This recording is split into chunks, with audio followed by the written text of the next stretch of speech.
Germany's international broadcaster. Let's go across now to our correspondent Siddhant Sibbal, who's also been keeping a track of developments on that front. Siddhant, like we were discussing, this is the latest in a series of vehicular attacks across Europe. It was Nice, it was Berlin, London, Stockholm, and now it's Barcelona, and of course another terror strike that has been thwarted in Cambrils. It's a battle of ideologies that that we are looking at, because these vehicular attacks killing innocent civilians. How do we really stop the spread of terror spreading its tentacles across the world?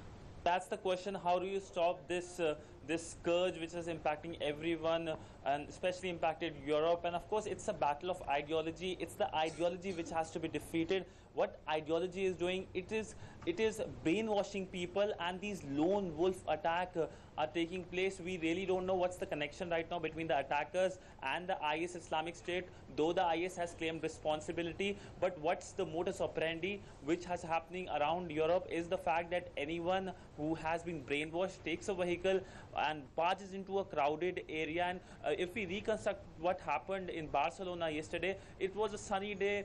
People were just walking around. It's peak tourist time right now, and of course people enjoying themselves in cafes, and of course all the area. It's a very picturesque city, Barcelona, and top when it comes to the tourist destination. And then suddenly this vehicle comes and kills people. Just few minutes ago, the Australian foreign minister briefed the media and of course said that some Australians have suffered injury. And according to the Spanish media, people from approximately 18 countries have been impacted by this terror attack. So this big news coming from Spain, and of course it's a battle of ideology, and this ideology needs to be defeated, the ideology of terrorism. Right, Siddhant, it is the battle of the ideology that has to be defeated. But then let's talk of the measures and the efforts which are being made by the Indian government, though there is no Indian casualty, thankfully.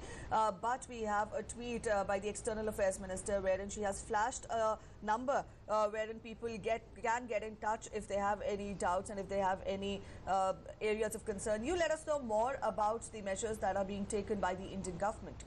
Well, India has suffered from terror attacks for a long time, and India has been very vocal about it, especially safe havens in our neighborhood. Remember, India has been calling for a common definition of terrorism, International Convention on Comprehensive Convention on Terrorism. Prime Minister Narendra Modi has been speaking about this issue, especially this convention which needs to be taken by the United Nations. And when it comes to our neighborhood, well, most of the terror attacks which have taken place across the world has links to Pakistan, whether it's in Afghanistan, whether it's in India, whether it's in London. We saw the London terror attacks having links with British origin Pakistanis. And India's focus, of course, whenever there's a terror attack which takes place on a foreign soil, is the mission.